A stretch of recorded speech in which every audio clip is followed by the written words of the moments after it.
मैं क्या बोल रहा हूं, कुछ भी करो ना लाइफ में, ऐसा करो कि तुम जैसा कोई ना हो। भैया पहली बार चाय का ठेला जब 2 साल का खत्म किया ना, तो मैंने कहा अब थोड़ा अपग्रेड होते, कैफे ले लेते हैं। तो जहां मेरा चाय का ठेला था, कुणाल भाई जय भाई, उसी के पीछे एक दुकान ले ली मैंने। और वो दुकान बड़ा सा गंदा सा वो था, क्या बोलते हैं अपने शोरूम, वो बहुत पुराना शोरूम था। वहां पे दुकानें बिल्कुल रद्दी के भाव में किराए पे मिल रही थी। तो जो दुकान की वैल्यू मैंने 25-30 हजार कर दी, वो मेरे को 8 हजार रुपये महीने में मिल रही थी। उस टाइम मेरी औकात नहीं थी उस किराए को भरने की।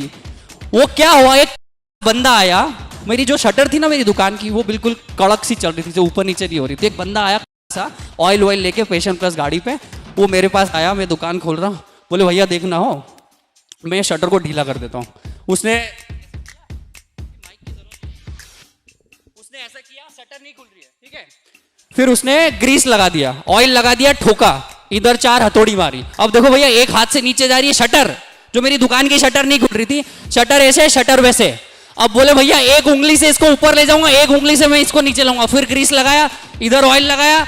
अब बोले भैया चीटी उंगली से मैं इस शटर को ऊपर ले जाऊंगा, इसको नीचे ले आऊंगा, ठीक है। उसने मेरे से 300 रुपए लिए। अब उसने मेरे को क्या बोला, मैं दिन भर में 25 से 30 शटरें सुधारता हूं। 30 × 25 कितना हो गया, 7,500 रुपए रोज। महीने का कितना हो गया, 2.25 लाख रुपए। आप में से कोई करेगा ये काम? हमको तो वो बीपीओ में जॉब करनी है ना, केपीओ में कॉलिंग करनी है ना, एसी में बैठना है। 2.25 लाख रुपए भैया। अब ये एंटरप्रेन्योरशिप नहीं है क्या? चाय का ठेला चलाना, आपके चाय के ठेले वाले, मोमोज वाले, पोहे जलेबी वाले, बुरा मत मानना, पर हो सकता है हमारे माँ बाप से ज्यादा कमा रहे होंगे वो। तो पॉइंट ऑफ डिस्कशन ये है कि हिंदुस्तान में इतना गंदा जहर फैलाया गया है काम को लेके। एसी में बैठ के प्रोफेसर बन जाओ तो वो नौकरी अच्छी, पर रोड साइड पे जाके 5 लाख रुपए महीना कमाओ वो गलत। तो पॉइंट हियर इज कि हमें हिंदुस्तानी लोगों को एक नया जीव और क्या बोले एक बीज डालना पड़ेगा कर्म का, जो कृष्ण कह के गए हैं कि कोई भी काम छोटा नहीं होता है, काम होता है। तो मैं आपको फिर से मैं क्या बताना चाहता हूं कि वो जो शटर वाला कॉन्सेप्ट में क्या चाहता हूं, आप अपने आसपास में जो चीज आपको दिख रही है ना, वहां हर चीज में से धंधा निकल सकता है। बस ऐसे एंटरप्रेन्योर्स पड़े हैं जिनका शायद मुंह पे फेस वॉश वो नहीं लगाते गार्नियर का, और उनकी करोड़ों की प्रॉपर्टी है। आप लोगों को अगर समझ आ रही है, देखो एक मैं बहुत अच्छी चीज बताता हूं, when you know you don't know, you have better chances of learning. So मुझे पता था कि मैं फेसबुक नहीं बना सकता, मुझे पता था मैं एप्लीकेशंस नहीं बना सकता, मुझे पता था कि मैं कोई वेबसाइट डेवलप नहीं कर सकता। अपने को आती है चाय बनाते, बना दी। आपको भी तो कुछ आता होगा ना।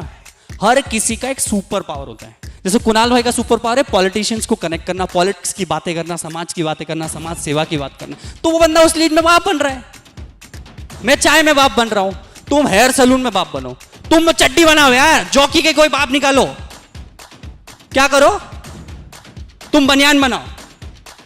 आई am telling you, try to give yourself a time of 7 or 10 days। Try to find yourself. अभी 4 धाम यात्रा पे मैं गया था, यमुनोत्री, गंगोत्री, केदारनाथ, बद्रीनाथ, अकेला मैं अपने आप से मिलने गया था। तो पॉइंट हियर इज, हम लोग ऐसे एक सुपर पावर के चक्कर में इतने साल बिता देते हैं कि कोई ऐसी जादू की छड़ी आएगी कि हमारा जीवन पलट जाएगी, और ये कभी नहीं होगा। आप 2 साल अगर इस चीज में वेस्ट कर रहे हो कि मैं क्या करूं और क्या ना करूं, तो अगर आपने चाय भी पकड़ ली ना और 2 साल करते रहे ना, तो 2 साल बाद आपकी किस्मत का ताला जरूर खुल जाएगा। पर खुलेगा कब? जब पकड़ोगे और करोगे उसके बाद। ये कहानी है।